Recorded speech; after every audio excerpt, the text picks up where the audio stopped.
You want stronger glutes and better balance? This unilateral leg workout will fire up each leg individually, helping you build strength, improve stability, and eliminate muscle imbalances. Follow along and let's get to work. First of all, before we jump into today's workout, let's get the body ready to move. We'll spend about 5 minutes warming up to activate the glutes, loosen the hips, and prepare the legs for single leg work. I'm bending down, touching my toes, just like this. Then gives the stretch to your glutes and your posterior chain and your lower back. A warm-up before any workout is important because it prepares your muscles, joints, and nervous system for the demands of lifting or intense exercises. It can improve performance and reduce the risk of injury. It can increase your blood flow. It warms your quads, hams, your glutes and calves, delivering more oxygen and nutrients to the muscles.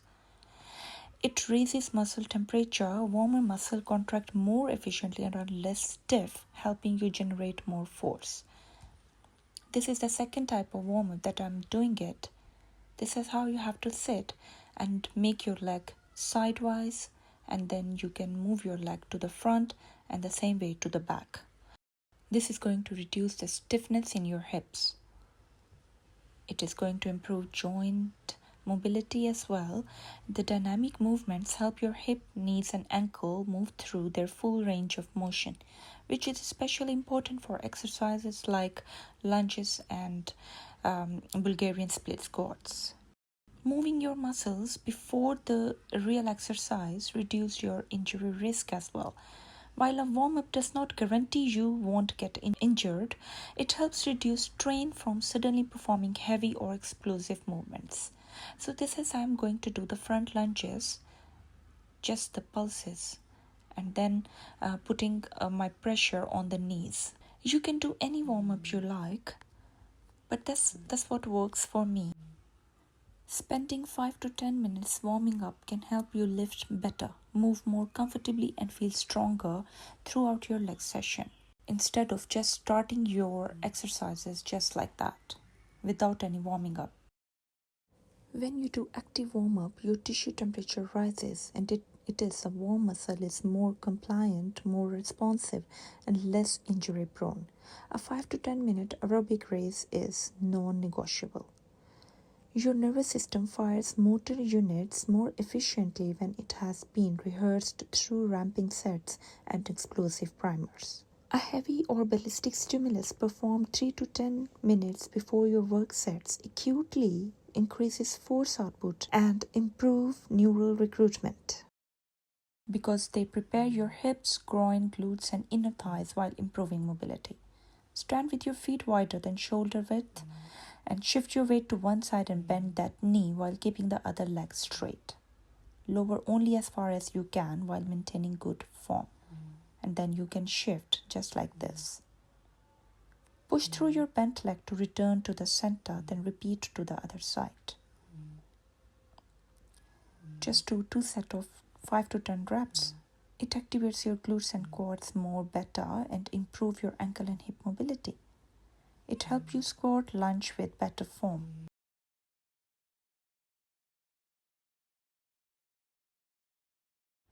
The next warm-up that I'm going to do is a step down. It's a controlled heel tap. It is a good knee warm-up because it activates the quad, glute, and muscle that stabilize the knee. Stand on a low step or platform with one foot. Keep your standing knee slightly bent and slowly lower the opposite heel towards the floor by bending the standing knee. Lightly tap the heel on the floor and push through the standing foot to return to the starting position. Use a 10 to 20 centimeter or 4 to 8 inch high step. Do 2 sets of 8 to 10 reps and move slowly. It activates the glute and hip stabilizers. It improves the knee control and balance. Moving towards a single leg workout, my first exercise is always the Bulgarian split squat. This is how I'm going to perform it on the leg curl machine. You can do it on any platform you like. This is highly demanding exercise and I perform it always as my first exercise.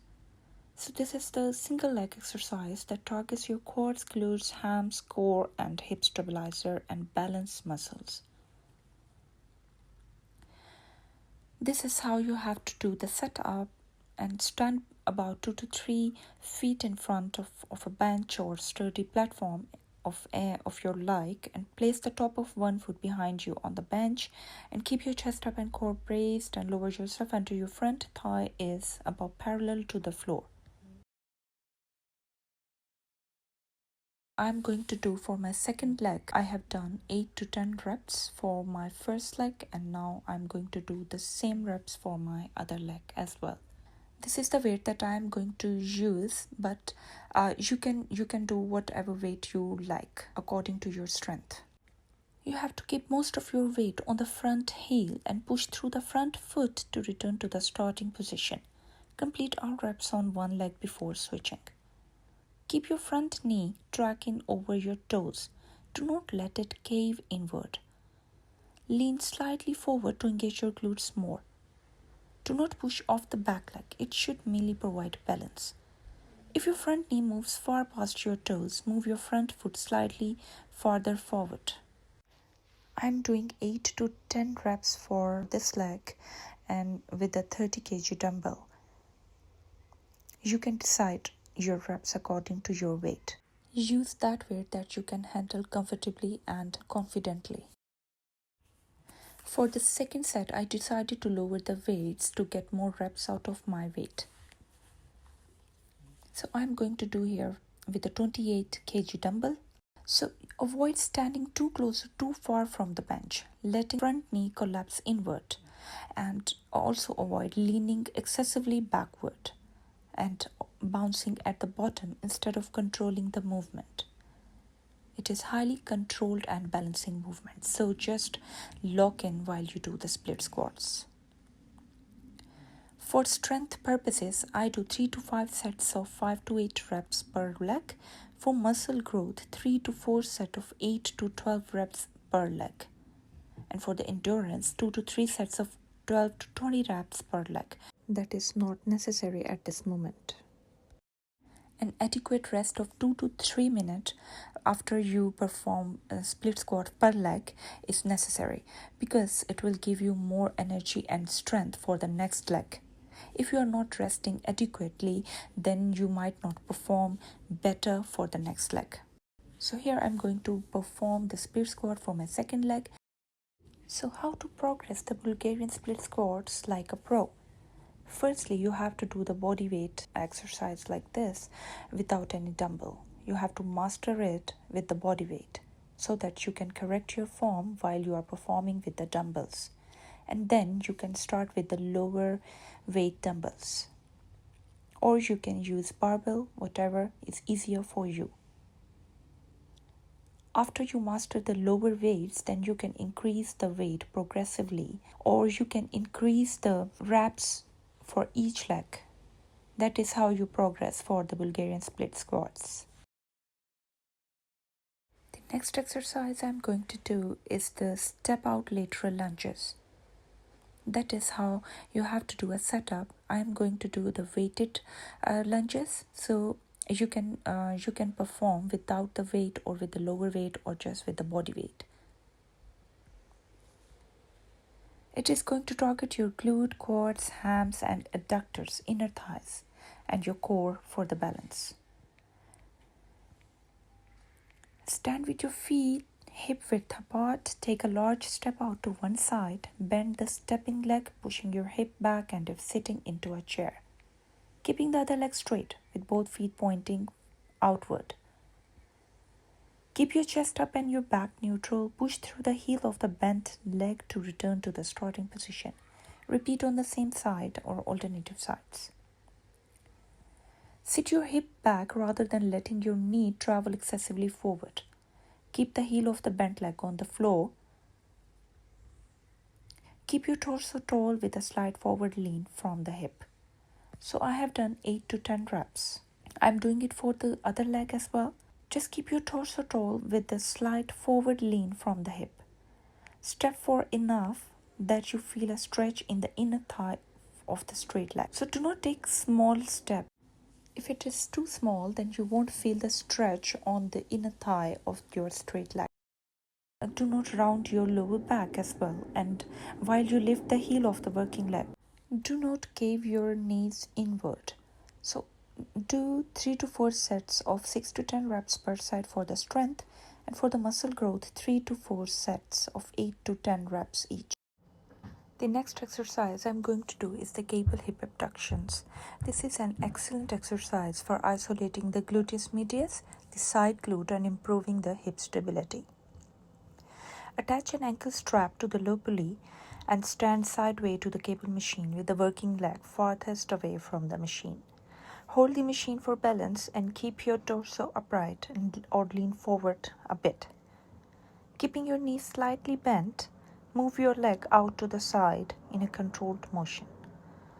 Pause and squeeze your side glute for 1 to 2 seconds.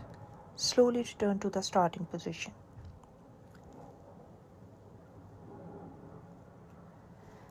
I am doing 3 to 4 sets of 10 to 12 reps per leg. And for warm-up or the activation, you can do 1 to 2 sets of 15 to 20 light reps per leg. Completing this exercise with the 45-degree cable kickbacks. This is how you have to do the setup. Attach the strap to a low cable and stand facing the machine. Hold it for the support. Keep a slight bend in your working leg and kick your leg back and slightly out, about 45 degrees, not straight back. Squeeze your glute at top for 1 to 2 seconds and slowly return to the start without letting the weight stack slam. So this is a great exercise for targeting the gluteus maximus as well as the gluteus medius, depending on your angle. It's up to you if you want to do a superset or you want to do it as a single set. Avoid these common mistakes while you do the cable hip abductions. Swinging the leg with momentum and leaning your body excessively to help lift the weight, using so much weight that you can lose control, letting the weight stack slam down between reps. If your goal is the bigger and the rounded glutes, then cable hip abduction pairs well with the Bulgarian splits, Romanian deadlifts, and hip thrusts. You can do it at the beginning with the light weight to activate your glutes before squat or lunges, or at the end with moderate weight to add extra side glute training. So here I am adding my 45-degree cable abductions. You need to move from your hip, not your lower back. Keep your hip level, don't twist your pelvis, and use a full range of motion, but stop before your lower back start arching. Focus on the glute during the work rather than the swinging the leg. Today's last exercise is the cable step-ups. This is an effective glute exercise because the cable provides continuous resistance throughout the movement. Set the cable to a low pulley and attach the handle or belt as appropriate. Stand in front of a box or bench that's around knee height or slightly lower if you are new to the exercise. Place one foot firmly on the bench. Lean your torso slightly forward while keeping your back neutral. Drive through the heel of the front foot to step up. Squeeze your glute at the top and lower yourself slowly and under controlled motion.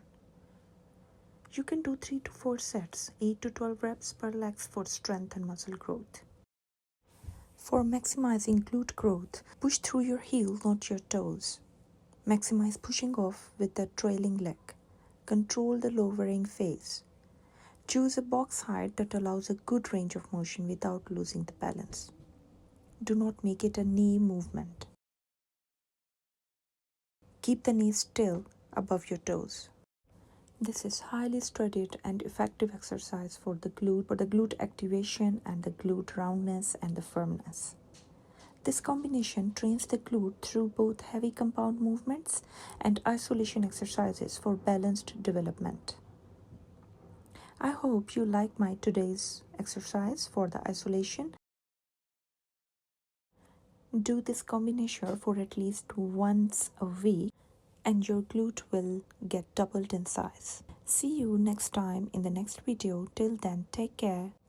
Like, share and subscribe my channel and the videos. Till then, bye bye.